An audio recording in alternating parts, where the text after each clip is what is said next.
We are unstoppable. Ngayon tayo ay nasa new normal, tuloy-tuloy ang ating pagsamba. Ano nga ba ang mga dapat gawin sa pagdalo sa online church service? Ikauna, gumising ng maaga. Hinihikayat ang lahat na mag-stream on time. Ikalawa, ay kondisyon ng sarili, mag-ayos at maghanda pa rin tulad ng nakagawi ang pagdalo sa ating simbahan. Ikatlo, isantabi muna ang mga gawain. Mainam na mag-focus at tapusin ang online service, pagkat ito ay ating pakikipagtagpo sa ating Diyos. Ikaapat, sumabay sa praise and worship. Maaaring pumalakpak at sumabay sa awitin. Ikalima, mag-engage. Ugaliin ang pag-react, pag-comment at pag-share at itag ang inyong mga kakilala, kaibigan at mga kaanak. Kaani, maghanda ng notebook at ballpen. Tayo ay mag-take down notes upang mas matandaan at maunawaan ang mensahe. Ikapito, dalhin ang simbahan sa ating tahanan. Isama natin ang ating pamilya sa online service. Tuloy-tuloy tayo. We are one, we are unstoppable as Bethel goes online. Ama, salamat po sa oras na ito na kami po ay nagkatipon sa linggong ito upang kami po ay magsamba sa Espiritu at sa katotohanan. Salamat po sa privilege na kami po ay mayroon pang pagkakataong magsamba at magpuri sa iyo. Kaya sa pamagitan ng online service ngayon, I pray that everyone will be filled with your words and be encouraged this morning. We give you praise in Jesus' name. Amen. Takpakan natin ang Panginoon. Hallelujah. Praise the Lord. Woo! Iba talaga ang ating mga naranasan sa ngayong panahon. Pero ganun pa man, kung ano man yan, plano yan sa ating Panginoong Hesus, pero nandito tayo upang matuto. Ang aking topic po ngayon ay prayer and discipleship. So, may mga background, paano ito po ang panalangin at ang pagiging alagad o discipleship na nag-exist, came into existence. At bago dyan, alam mo, ang unang Adam, the first Adam, ang unang Adan ay failure. Hindi niya na gampanan ang kanyang katungkulan. Nagkasala siya, kaya ang tao nagkasala at hindi na order ang buhay niya. Pero sa pagkakataon, ang second Adam, na yun ang ating Panginoong Hesus ay dumating sa mundong ito upang ayusin ang mga bagay. Ilagay ang mga tao sa putting human being into order. That's why prayer and discipleship is here to help us. So may mga events na ating Panginoon habang nandito siya after His birth, may mga events nga ginawa niya. Ang una po ay pinautisuhan siya sa tubig upang ipapakita niya sa mga tao na ito po ay katungkulan, ito po ay responsibility, ito po ay kailangan sa mga tao. Tapos, He fasted for 40 days and 40 nights doon sa ilang upang ihanda niya ang sarili sa malaking ministry in which tinukso siya ng demonyo pero napagtagumpayan niya. Amen. Hallelujah. Kaya kung nanalangin tayo, magpatagumpayan natin ang mga tukso. Tapos, Jesus began to preach the gospel, the message. Repent, for the kingdom of heaven is at hand. Ito po makikita natin sa Matthew 4. And he began to call for his disciples. Nag-uumpisa na siyang tawag. He started his mission na una ho ay mamili siya ng 12 upang itaguyod ang discipleship, upang mayroon siyang modelo, upang maturuan niya, masanay niya, at dalhin niya upang sila po ay magdala ng mensahe sa kaharian. Then, he trained them by bringing them to synagogues. Dinala niya ang mga disipulo sa synagogues, nagturo siya he preached the gospel of the kingdom and healing all kinds of diseases. So pinakita niya ito sa mga disciples kung anong gagawin nila sa susunod. Siya una nag-demonstrate, siya muna ang nagdala sa lahat ng ito. And then Jesus taught the disciple to pray. So ito po ang mga ang nagturo siya sa mga iba, pero tinuruan niya ang mga disciple na manalangin. At sabi niya, this way, you will pray. Sa Matthew 6:9 to 13, alam naman natin ito. Tinuruan niya, in this manner you pray. Our Father, which art in heaven, hallowed be thy name. Thy kingdom come, thy will be done on earth as it is in heaven. Give us this day our daily bread, and forgive us of our debt, as we forgive our debtors. Yan, tinuruan niya ang mga disciple paano manalangin. May panalangin na noon, pero pabalik-balik, paulit-ulit, it is not a right prayer, pero inayos ni Jesus. Tapos ang susunod ay, Jesus did not only teach them to pray, but He prayed for them. Yan ang matindi. Hindi na niya tinuruan nga manalangin, pero He prayed for them. Makikita po natin sa John 17:9. Sabi niya, I am praying on behalf of them. I'm not praying on behalf of the world, but on behalf of those you have given to me, because they belong to me. So yan ang panalangin niya, Father, keep them, because they belong to me. Then Jesus prayed for them as He sent them ahead to the other side. Dito po makita natin sa Matthew 24:22 to 23. Immediately made the disciples get into the boat and go ahead to Him in the other side. So while He dispersed the crowd. So after feeding the 5,000, ito na ang testing nila. Sabi niya, He sent them to the other side. Ano ba ang nasa other side? Pero habang pinadala niya, doon siya sa bundok na nalangin. He prayed for His disciples. Dahil mayroong mangyayari sa laot, contrary. The wind and the storm came contrary against them. So, sa discipleship may maraming contrary, maraming against. Ngunit si Jesus nanalangin. Hallelujah, amen. Palakpakan natin ang Panginoon. Amen. Hallelujah. Nanalangin siya para sa atin. Amen. Hallelujah. Tingnan mo, 3:00 ng madaling araw, dumating siya. Kaya ang mga disciples, napuno sa mga circumstansya kasi may dalawang uri ng disciples. Ang una ay microscope believer. Microscope believer ay natitingnan niya ang mga virus, mga bakterya. Yun ang nakikita natin sa mga disciples, sila mga microscope believers. Dahil nakikita nila ang hangin, nakikita nila ang bagyo. Pero hindi nila nakikita ang mga bagay na makaligtas sa kanila. Ikalawa, telescope believer. Ito pong telescope believers ay mahabang pananaw yan. Kaya si Pedro, ang mga disciple, nakita nila si Jesus, pinagkamalan pa si Jesus na aswang. Sabi na, it's a ghost. Kaya na ang mata nila hindi nakakita sa kaligtasan. Kaya salamat na ito ako, si Jesus. Kaya sabi ni Pedro, kung ikaw yan, allow me to go to you. Inahinturan na, sige, come. Pero anong nangyari? Nalubog siya nang nakita naman niya ulit ang mga circumstansya, microscope. Gusto sa Diyos na tayo po yung mga telescope believer. Sabihin mo sa katabi mo, telescope believer. Hallelujah, telescope you. Amen, hallelujah. Makikita natin sa malayo, hallelujah, ang mga pagpapala na darating sa atin. Ito pong pandemya, kailangan gamitin natin itong principle na makikita natin sa unahan. Kasi Jesus, it is I, it is me, do not fear. Hallelujah. Amen. So, ito po ang aking topic binigay sa akin dahil natapos na tayo sa fruit of the Holy Spirit.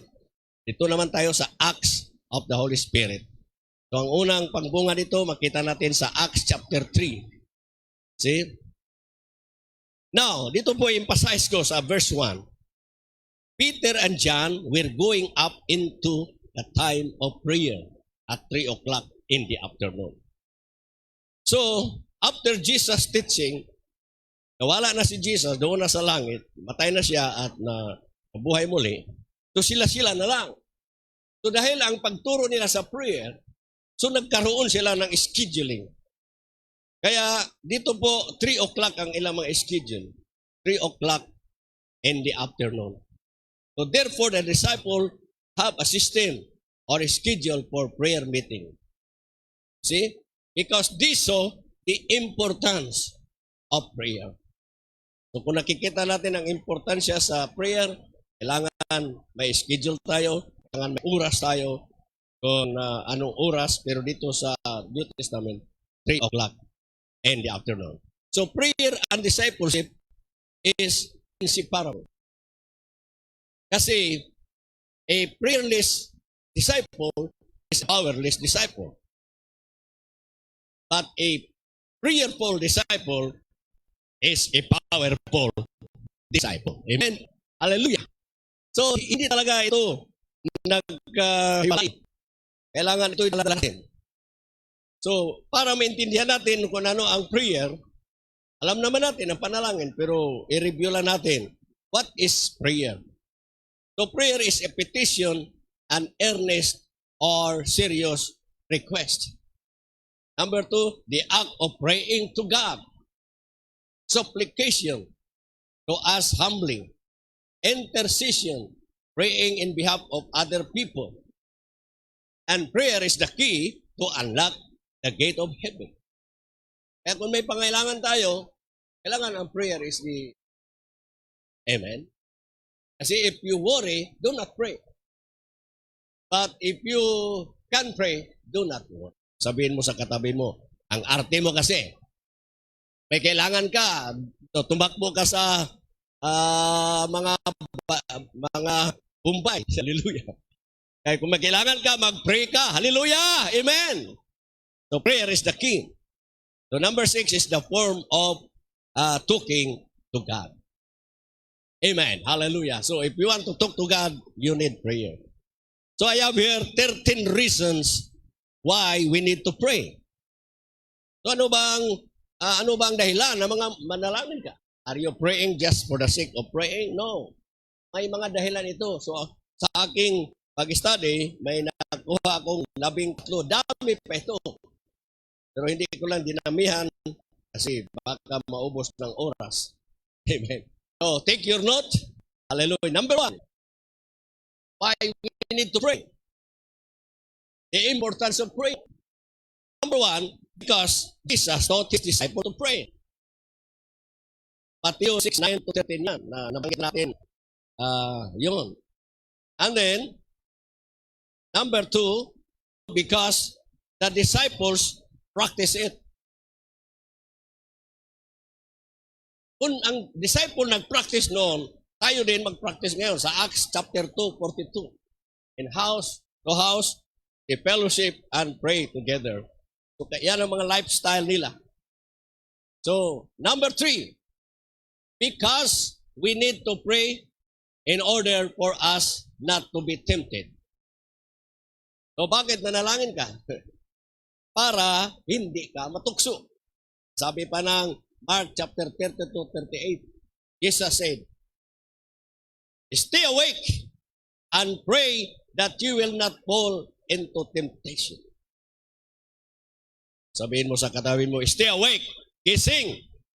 Hallelujah. Gising tayo para hindi tayo matukso. Amen. Natukso tayo dahil walang panalangin. Hallelujah. Praise God. Number 4, because you need food every day. Bakit nanalangin tayo? Kailangan tayo ng pagkain. Ang sabi pa niya sa turo niya, Matthew 6:11, give us this day our daily bread. That's the reason that we need to pray for food. Bakit wala kang pagkain? Di, siguro ikaw na nanalangin. So we need to pray for our provision. Okay? Number 6, because we need healing every day. Kailangan tayo na gagaling o pagalingin araw-araw. James 5:13. Sabi pa, is anyone among you suffering? He should pray. Kung ikaw ay nagtiis, at magtitiis ka, kung ikaw magkapanalangin. Hallelujah. Inuhanan niya ang kahirapan natin. He became us, although he was poor, he became rich. Hallelujah. Because he became poor so that you and I will become rich. Sabihin mo sa katabi mo, ang daya mo, mayaman ka pala. Hallelujah. Amen. Palakpakan natin ang sarili. Hallelujah. Sa pandemic na ito, hallelujah, ay walang kahirapan. 6 months na ang ating naranasan. Pero naranasan natin na God is good because we are praying. Hallelujah! So sabi pa ni James, kung ikaw ay masaya, umalakpak ka. Kung ikaw ay masaya, hallelujah, umawit ka. Hallelujah! Nang masayang awitin. Hallelujah! Ang buhay ng Kristiyano, ang buhay ko kay Kristo, ang buhay ko kay Kristo, ang buhay ko kay Kristo ay ganito. Hallelujah! Paganda ng paganda. Amen. Hallelujah. Yes. Hallelujah. Pabuti ng pabuti. Ang buhay ko kay Kristo ay ganito. Paangat ng paangat. Payaman ng payaman. Hallelujah. Amen. So, do not be discouraged. Dahil ang pandemic ay hindi po ito dapat ma-discourage tayo. Hallelujah. Amen. Hallelujah. Number 6, because it will release God's power. It will release God's power. When we pray, that is a releasing of God's power. 1 King chapter 18:36. Hallelujah. Ang sabi pa dito, O Lord God of Abraham, ito po ay against the false prophet, 700 sa kay Baal, kay Asiron ba yan? 350, si Jezebel, ang kanilang master. At during that time, ang mga Israel ay backslider. So, hinamon ni Elias, ang mga propeta, na maghandog sila. Kung sino ang masunog na handog, ay yun ang tunay na Diyos. Kaya tinawag niya ang lahat ng mga taga-Israel at ang grupo man ni Jezebel, and they came into Mount Carmel. Ito po ang prayer ng lingkod. Answer me, O Lord. Answer me.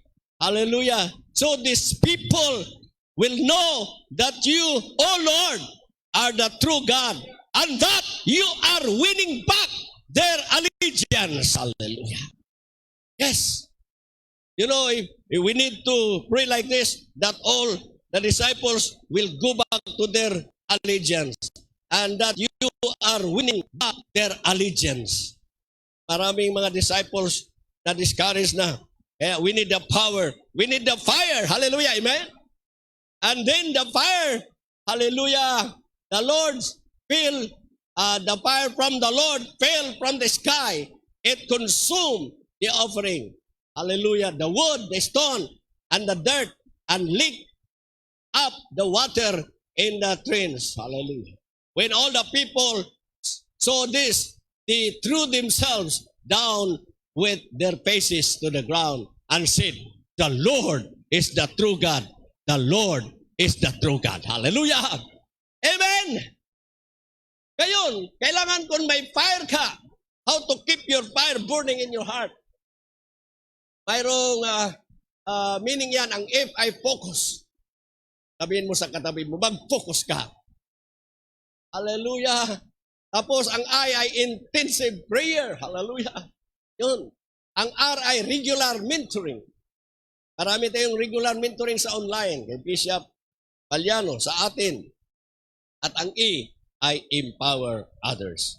Pag makita natin yon sa isang disciple, nag-aapoy siya sa kapangyarihan ng ating Panginoon. Palakpakan natin ang Panginoon. Hallelujah. Kayo sa mga online, hallelujah, kailangan nag-aapoy ka. Sabihin mo, may apoy ka pa ba? Bakit hindi ka nagdiningas? Hallelujah! Matamlay ka. Ang taong matamlay ay walang apoy. Hallelujah! Kailangan masigasig, kailangan active. Hallelujah! So number 7, because it will produce miracle. Sa Acts chapter 3, 6, 8, may isang lame man on the gate. Beautiful. Hallelujah. At siya po'y naghihingi, expecting something. Hallelujah. So what are you expecting today? Are you expecting for finances? For relief goods? Hallelujah. Sabi pa ni Peter, silver and gold have none, but such as I have, give I thee. In the name of Jesus, rise up and walk. Hallelujah. Oh, amen. Hallelujah. So, hindi tayo mag-expect ng relief goods sa government. Hindi tayo mag-expect ng mga SAP kung ano pa. Expect the power of Jesus. In the name of Jesus, rise up upon this pandemic. Hallelujah. Oh, hallelujah. Praise God.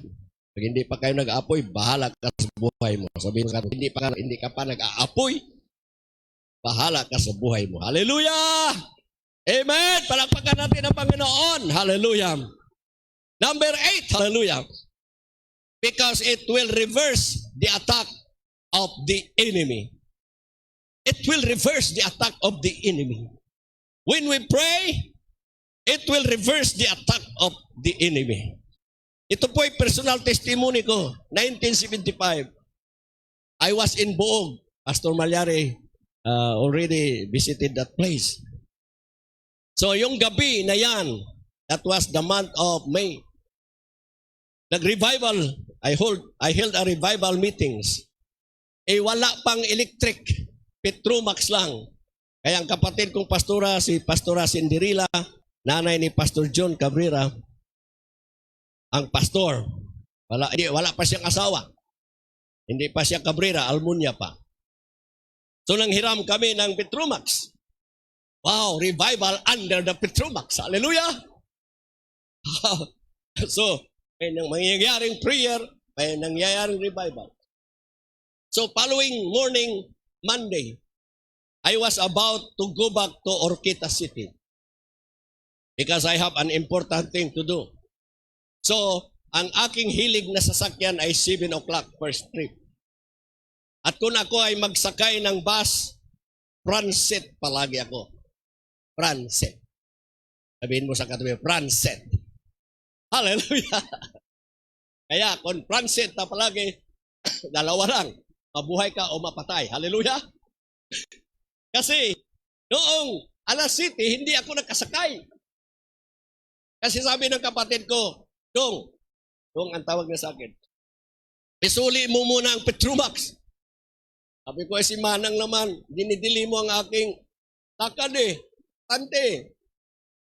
Dong, maawa ka naman sa akin. Wala akong mautusan. So, sinuli ko ang Petromax. Tayo hanggang hindi ako nakasakay ng 7 o'clock trip. You see the miracle? And it is reversing the attack of the enemy. Ako pala ang target doon. Nakita nila kasi ako pabalik-balik. Amen. Ang mga Muslim doon sa may sementeryo, unahan lang sa bayan ng doon may yung tulay, mayroong ilog. Doon pala sila nagtatago. Kaya ng bangka. Pag labas ng unang trip, 7 o'clock, mayroong officer, lieutenant, yung nakasakay ng transit, ng sasakyan. Pinakbakan sila, inambusan sila. So maraming napatay. Kaya pagbalik ko sa highway, nakita ko ang isang truck ni karga, puno ng mga sugatan at patay. Sabi ko, praise the Lord. Hallelujah. So, it was reversing the attack of the enemy. Sa halip sa akin, ay hindi ako natablan. Praise the Lord. Amen. So number 9, because it will create positive atmosphere. When we pray, it will create atmosphere. Ito po'y pinahayag ng Mark 11:22-24. Have faith in God. Kailangan nating positive by faith. We are positive in faith and negative in coronavirus. Amen? We are positive in God's power. And say, you can say, this mountain be thou removed and be thou cast into the sea. And do not doubt what you say, because what you say, when you believe it, it will come to pass. Hallelujah. And sabi pa ng 24, whatever you desire when you pray, believe that you receive them and you shall have them. So avoid negativism. Hallelujah. Avoid niga. Huwag kang magniga. Avoid people that are niga. Hallelujah. Surround yourself with people that are pussy. Hallelujah. Pussy. Positive. Amen? Pussy. Ipupush ikaw. Maniwala ka. Maniwala ka. Hallelujah. Amen? How long we trust? Until you die. Hallelujah. We will trust the Lord. So we will avoid those kind of people. So number 10, because it will result to fruitfulness and multiplication. See? So sa discipleship, prayer is the key na tayo po'y dadami. Ito po'y na-illustrate ni Jesus sa John 6:11-13. 5 loaves and 2 fishes were able to feed 5,000 men, excluding women and children. Wow. Sabi niya, pinalangin niya ang tinapay at isda at dumami ito. At may extra pa. Sabihin mo sa akin, may extra pa. Hallelujah. May 12 basket extra. Hallelujah. Amen. So it will, hallelujah, it will result to fruitfulness and multiplication. Number 12, because it is our way of communication to God. Jeremiah 33:3. Call upon me, and I will answer you, and I will show thee great and mighty things which you have not seen it. Meaning to say, when you call God, He is there. Hindi siya cellphone, hindi siya smart, hindi siya glue. Na sagutin ikaw, you cannot be rich. Hallelujah. Ang Diyos talaga ay aktibo. He will right away answer you. When you call Him, do not doubt. Just believe and you will receive. Hallelujah. Ang 33:10, dial your cell phone to God. And number 13, we need to pray for those who are in authority and to all men to be saved. 1 Timothy chapter 2:1-4. Kings or president or those who are under authority in which we are doing every time. And then to all men. Yeah. All men will be saved. Elements of prayer, may bahagi o may parts o may ilang system on praying. Kailangan alamin natin ito, what kind of prayer we are having, what kind of prayer we are using. Number 1, persistent prayer. Persistent prayer. Sa Romans chapter 12:12. Rejoice in hope, endure in suffering, persist in prayer. Yun ang sabi ni Pablo. Rejoice in hope, endure suffering, persist in prayer. 3 bagay, sinabi niya, kailangan magalak ka sa pag-asa mo. Huwag mawala ng pag-asa. Amen? Huwag mawala ng pag-asa.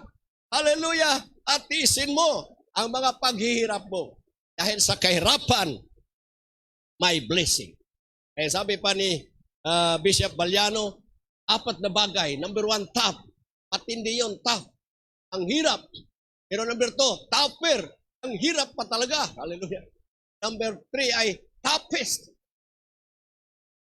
Pwede ka ma-discourage but do not surrender. Hallelujah. Matindi. Ngayon ang pandemya matindi. Na-involve na ang mga pastors upang manalangin. At ako masaya. Sabi ni Pastor Malyari, Bishop, may prayer meeting tayo sa Romalim. Hallelujah. Amen. Kailangan natin ang prayer. Pero ng last, number 4, beautiful day in our lives. Hallelujah. Palakpakan mo ang Diyos. Palakpakan natin ang Diyos. Sabihin mo sa katabi mo, there will come a time, a beautiful day of your life. Hallelujah. Amen. Persist in prayer. Halimbawa, ano ba ang persist? To go on in your prayer in spite of opposition. Sige, tuloy-tuloy lang. Sabihin mo sa kanya, tuloy-tuloy lang. Huwag kang ma-discourage. Halimbawa, sa buhay ko din, may dalawa na akong anak babae. Sabi ko, Lord, I need a son. I need a boy. So nanalangin ako kasi 8 years, wala pang ipanag-buntis ang aking unang asawa. Hallelujah. Matay na ngayon. Hallelujah. Sabi ko, Lord, I need a son. I need a boy. So, I prayed, Lord, a son. And then sabi ng ibang pastor, what if that is a girl? Sabi no, it is a boy. It is a boy. Sabihin mo sa katoy, it is a boy. So, I persist. Hallelujah. And then, nag-anak si Linda, lumabas ay lalaki. Hallelujah. Amen. Sabi ng pastor, ang kayong kaibigan, Pastor Sirna, Pastor, pag mag-anak ng misis mo na lalaki, ako po ay lulundag ng 7 bisis. So nakita kami, Pastor, lundag na. 1. Naglundag siya ng 7 bisis. So, persistent prayer. Number 2, fervent in prayer. Fervent prayer. Romans 25:30. Now I urge you, brothers and sisters, through our Lord Jesus Christ and through the love of the Holy Spirit, to join fervently with me in prayers to God on my behalf. Nag-request si Pablo, mag-join tayo. Amen. Nag-request si Pastor Mariana kahapon, Bishop, join with us. Hallelujah! Sabihin mo sa katabi mo, join with me. Hallelujah, in my behalf. Ito po ay, anong meaning dito? Very hot. Kailangan nag-aapoy tayo sa mga panalangin. Amen? Hallelujah! Pag may schedule ng panalangin, puntahan natin. Hallelujah! Amen? Hallelujah! Marked by great intensity of feeling. You feel it. You feel it. You are aggressive to it. That is fervent prayer. Number 3, devote in prayer. And sabi pa ng 1 Corinthians 5, do not deprive each other except by mutual agreement for a specific time so that you may devote yourself to prayer. Then resume your relationship so that Satan may not tempt you of your lack of self-control. Pertens ito sa mag-asawa. Kailangan may self-control sila. Kailangan mayroon silang mag-devote sila ng time sa prayer. Ano ba ang devote? Ay to sit apart. To sit aside. So mag-sit aside, mag-sit apart ikaw sa iyong panalangin. Meaning abandon other activities. Abandon your cellphone. Abandon everything, other activities. Then you go into your prayer room. Number 4, penitential prayer. Penitential prayer. Hosea 4:14-2.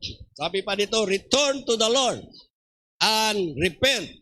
Say to Him, completely forgive our iniquity.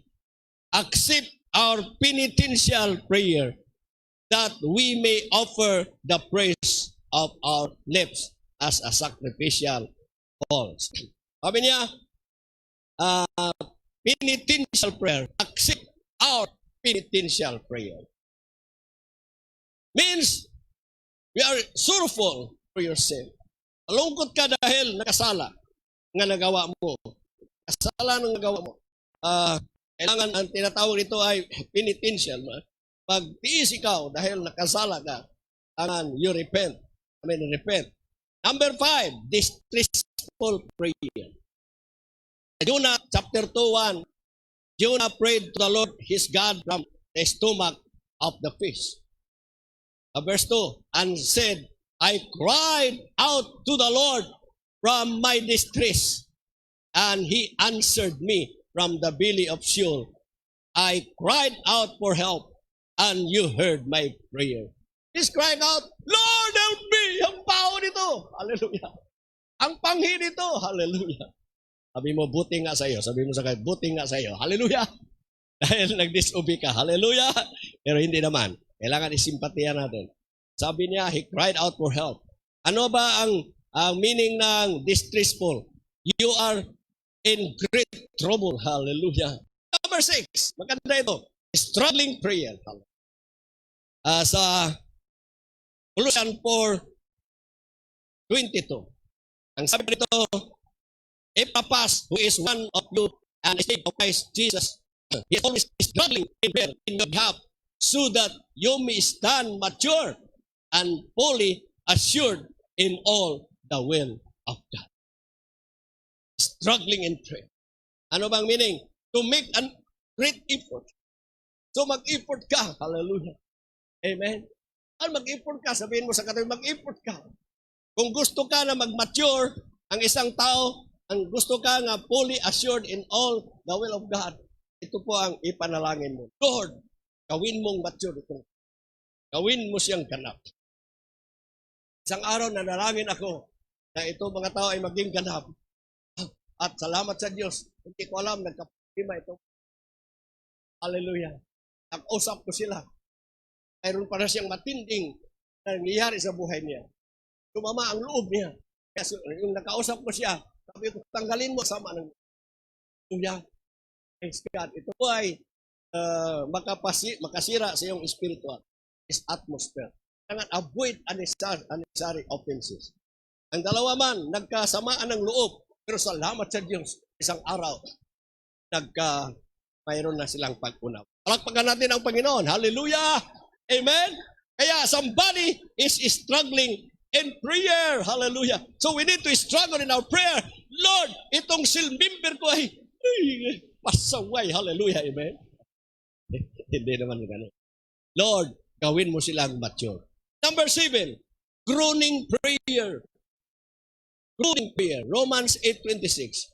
In the same way, the Spirit help us in our weakness, for we do not know how we should pray. Hindi na we do not know how to pray, but how we should pray. But the Spirit Himself intercede for us with inexpressible groanings. Inexpressible groanings, meaning not capable of being expressed. You cannot describe. You cannot put your words, your own words. It is the Holy Spirit will intercede for you. Hallelujah! Wala kang sabing salita. Parang groaning. Parang you are, parang nag-iri ikaw. Hallelujah. You are traveling. Yan ang prayer ng Holy Spirit. Number 8, earnest prayer. In Luke 22:4, and sabi dito, si Jesus, and in his anguish, he prayed for earnestly, and his sweat was like drops of blood falling on the ground. Sabi niya, let this cup pass from me, but nevertheless, not my will, but thine be done. So ito po ay, it is an expression of great eagerness. It is energy and determination and deeply felt. Malalim ang nararamdam. Ito kasi, parang ang lahat na sakit ay nasa iyo. Yun ang tinatawag natin na earnest prayer. Hallelujah. Amen. So lastly, how to schedule our prayer. Marami akong sinulat ito pero hindi ko lahat ito sasabihin dahil maubusan tayo ng oras. Pero ito lang, ituturo ko ngayon. How to schedule our prayer. Paano ako manalangin? Pagkagising mo, Lord, salamat po Lord. Tapos ka na. Pero I will teach you how to schedule a prayer sa biblical example. Number 1, sa Mark 1:35, early in the morning. Then Jesus got up early in the morning. He went, when it was very dark, madilim pa, wala pang makita. When it was very dark, he departed and went out to a deserted place. And there he spent time of prayer. Nasa bahay na siya, pero he went out to a deserted place. So that is one way. Early in the morning. Sabihin mo sa katabi, tandaan mo yan, early in the morning. Number 2, night and day. Day and night. Ito sa Luke 2:37. Ito si Ana, patay ng kanyang asawa. And she have lived as a widow, and since then for 84 years, she never left the temple worshiping and fasting and prayer night and day. Hallelujah! Wala na siyang asawa. Ang ginawa niya sa templo paulit-ulit, pabalik-balik, nag-worship, nag-fasting, at nag-pray night and day. Number 3, 3 times a day. Daniel 6:13. Inaakusa siya sa mga empleyado ng hari. Sabi niya, may nakita kaming tao, si Daniel, na bawal manalangin ibang Diyos. Hindi ang pinagawa lang na isang malaking rebulto. Ang rebulto mo, hari, pero may isang tao na traidor. Kita namin siya, nanalangin 3 times a day.